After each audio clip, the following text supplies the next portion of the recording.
somehow. That's the way it works. But anyway, see, but let's continue with the laws of Lashon Hara. Hopefully before Pesach we'll finish. I'm just kidding. A long time before Pesach.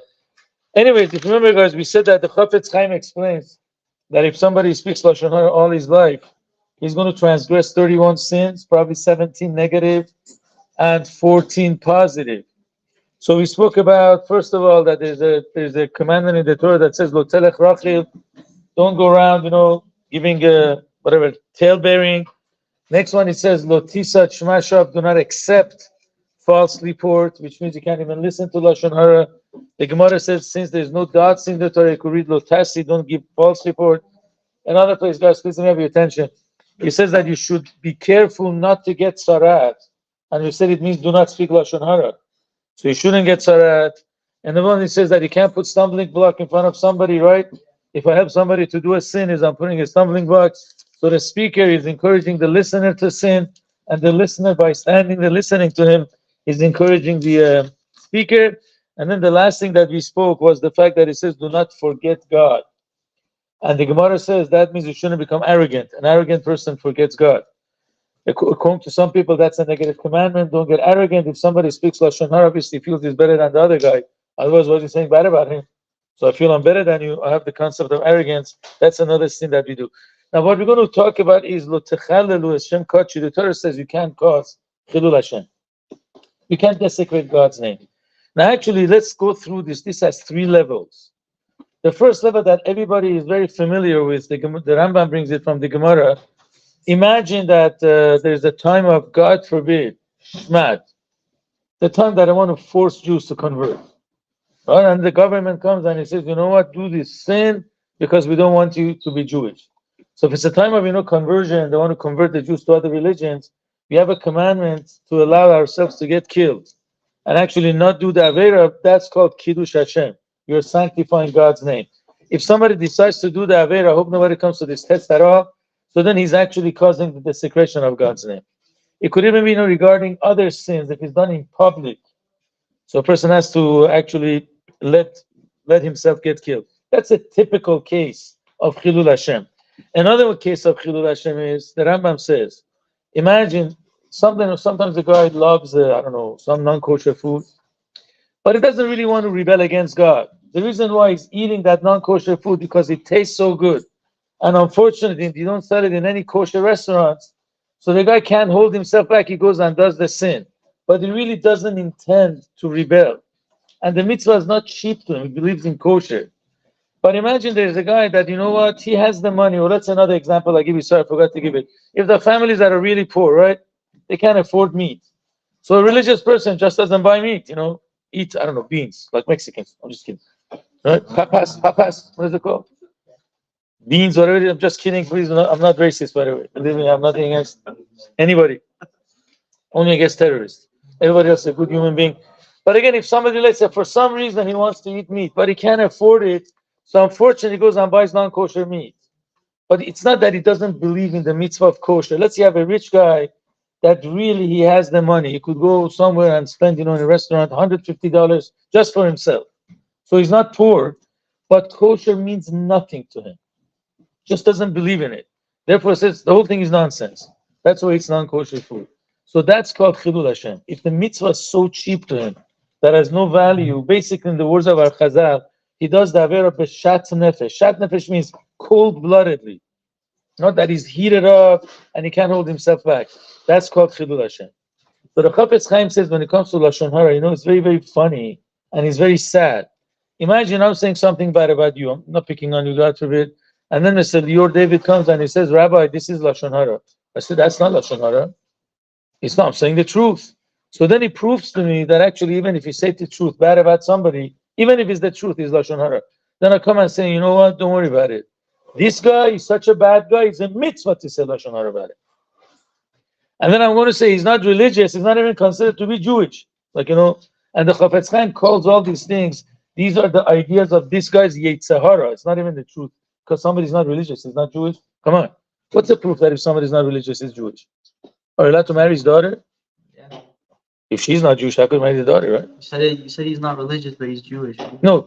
If he's not religious, is he Jewish or not Jewish? Oh, you don't know. He is Jewish. What's the proof? If he's a Jew but he's not religious, what's the proof? If the daughter becomes religious, are you allowed to marry her? What if the mom is not Jewish? How could you marry her? So choose even if she's not religious, the mother, she's still Jewish. That's why you're allowed to marry the daughter. Did I talk too fast? I'm sorry. Yes, I can. Okay, if this mom, Leah, is not religious, Yeah.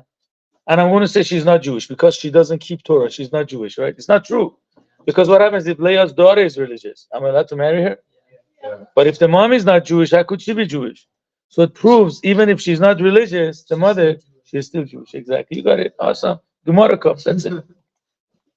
So I'm going to say because he's not religious, he's not even Jewish. The Torah says don't say Lashon Hara about the Jews. Chafetz Chaim says you never find this by any other rabbi. Imagine a guy was eating ham by mistake. How could you eat ham? He says, I'm sorry, I didn't know. Is he going to try to prove to you that let me eat another piece because I think it's kosher? Nobody does that. When it comes to Lashon Hara, we bring the more we tell him don't speak Lashon Hara, the more he gets excited to do speak Lashon Hara. So you see that the mitzvah basically became cheap in people's eyes. So if somebody speaks Lashon Hara, is doing the aver of lo sachalelu, do not desecrate God's name, because the mitzvah is cheap. It has no value to people that speak Lashon Hara. There's another level to that. There's another level of Chilul Hashem. I'm sure you guys are familiar with this. It's a Gemara in Yuma. Did they teach you the Gemara Yuma here?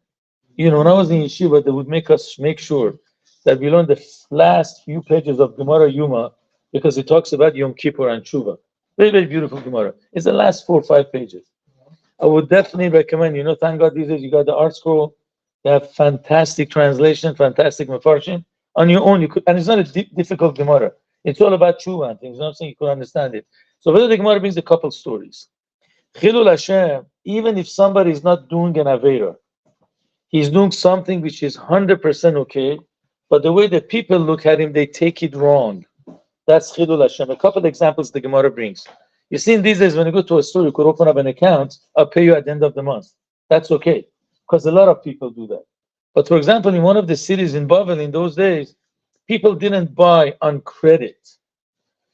So whether Raf says, a guy like me, if I will go to the butcher shop and say, you know what, give me 5 pounds of meat, for example, I'm going to pay you tomorrow. That's a Chilul Hashem. You know why? Because the guy behind me is going to say, oh, this rabbi is a thief. He's saying he's going to pay tomorrow, but he's not even intending to come. So the Gemara says that's only in a place that they don't write bills. So the storekeeper is not going to run after him, hey, you got a bill. If it's a place that they write bills, everybody does, there's no problem. You can't get out of it because it's going to come after you. Again, if I'm going to buy something and I'm going to tell you I'm going to pay you tomorrow, that's not an Avera. But because Rav was the leader of that city, that whatever part of Bavel, people expect him to act better. So if he says, hey, I'm going to pay you tomorrow, they're going to say he's a thief. The Gemara brings another story. In terms of the Gemara, as you know, people used to wear tefillin the entire day. At least the Amoraim did. So the Gemara in Yerushalmi says Rabbi Yochanan used to get stomach aches or some type of a flu, so he wasn't able to concentrate. Because of that, he would not wear tefillin that day. If he has a stomach ache, he has to constantly go to the bathroom. He can't put on tefillin the whole day. So when those things happen, Rabbi Yochanan stayed at home, or he stayed inside his beis medrash. He didn't walk out. He says, because if I'm going to walk out, people are going to say, this is Rabbi Yochanan. Actually, it was Rabbi Yochanan himself. Rabbi Yochanan doesn't put on tefillin. He said, oh, look, he's supposed to be a big rabbi. He doesn't have tefillin the whole day. Now, halachically, he's not supposed to put on his tefillin because he has a stomach ache. If he would put on that tefillin, he's doing an avera. But a guy in the street doesn't know that he has a stomach ache. He's going to say, oh, Rabbi Yochanan is a poirek oil. He doesn't want to have God's yoke upon his neck, upon his whatever mind. That's why he's not putting on tefillin. So we see, even if I'm not doing an avera, it could even be I'm following Shulchan Aruch. But if people have a wrong thing, this, oh my gosh, this is a religious guy, and they might learn from him to do a sin, that's a Chilul Hashem too. So the Chafetz Chaim says, especially guys, us, you're the religious people, you guys especially, you're actually, honestly, you guys carry, including myself, because I'm a rabbi. No matter how bad I think I am, but in people's eye, they think I'm a big rabbi, even though I'm not. But people, the way they look at us, they look at you, you are actually the ones that carry the banner of the Torah. Honestly, you guys learning yeshiva. So imagine if we speak Lashon, you say, what? This guy? He goes to Valley Torah, that best rabbeim, best students, best food. Right? We hope so. Best teachers. And they learn Shulchan Aruch, they speak Lashon Hara. So by people that are not in Jewish schools, they're going to learn from us to speak Lashon Hara too. So these are the 2 reasons why this is the sin of Chilul Hashem. Number 1, it became very cheap. People just talk it without even feeling guilty, like someone that doesn't care about kosher. And number two, because we're religious people, if we talk about it, other people might learn. Is that clear, people? Yeah. Clear. So Chilul Hashem is a very bad Avera, by the way. If you want to know how bad Chilul Hashem is, probably after this I'm going to finish. The Gemara brings down that we don't get kapara, forgiveness, for all the sins at the same time. The Gemara calls it shloisha chiluke kapara. There's 3 levels in getting forgiveness. There's actually 4, but there's 3 that we get during our lifetime, and number 4 we get it after we pass away. The Gemara says what happens, for example, it's all Gemara Yuma, guys. Honestly, it's a beautiful Gemara. When you have time, learn it. Last 4 dafim, daf peizayin, whatever it is. You could actually teach it to people in your own shul. They love to hear these parts of the Gemara, which has to do with Musar and Tshuva. Anyways, the Gemara over there says, if somebody didn't keep a positive commandment, he didn't put on tefillin, chas v'shalom, and he does Tshuva, I'm sorry, God, I want to put on tefillin from now on. He doesn't have to do anything else, he's forgiven. Because he didn't actively do something bad. He was just lazy. He didn't do what he's supposed to. So the kapara comes right away. What if he transgresses a negative commandment? He goes and eats non-kosher food. So he wasn't just sitting lazy. He actually walked out, went to a non-kosher restaurant, and he ate something. So because he actively did something bad, the Gemara says tshuva is enough for him not to get punished. But the effect of the sin stays on him until Yom Kippur comes. That's what the Torah says, Ki bayom hazeh yechaper aleichem. You need Yom Kippur to forgive you. Then the Gemara says, what happens if the sin that he does, this negative commandment or whatever it is, has a death penalty? For example, he ate chometz on Pesach. Or if the guy worked on Shabbos, that there's a death penalty for it. So the Gemara says it's not enough for him to repent, even Yom Kippur is not enough. He has to get punishments. He has to go through Yisurim, some affliction. And the Gemara proves that because God says, it's in Tehillim that God says with a stick, with punishment, I'm going to remember their sins. But all these people get their kapara in this world. The Gemara says, when do we say you get our kapara now in this world? If he didn't do the Avera of Chilul Hashem. But if he desecrated God's name, sorry for that, Tshuva is not enough, Yom Kippur is not enough, Yisurim is not enough, he's going to get kapara after 120 years. Unless he does Tshuva. Unless he makes Kiddush Hashem during his lifetime. Like he changes his ways and actually does things that sanctifies God's name. Guys in the back, please. 2 minutes. I'm almost finished. So you see that the seriousness of Chilul Hashem is that we don't even get kapara during our lifetime. It's going to be afterwards. This is my dear wife calling, so I'm going to answer afterwards. So, my crown. Your wives are your crown. What does a crown make you beautiful? Beautifies you. That's it. That's the way it is. I'm trying to convince you to get married when the time comes. So, it's a good thing to do. You know what my proof is a good thing? Because your parents did it. You came to the world. You guys are wonderful. So it must be a good thing. To do it yourself, bring good people to the world. Anyway, so this is basic, the seriousness of Lashon Hara.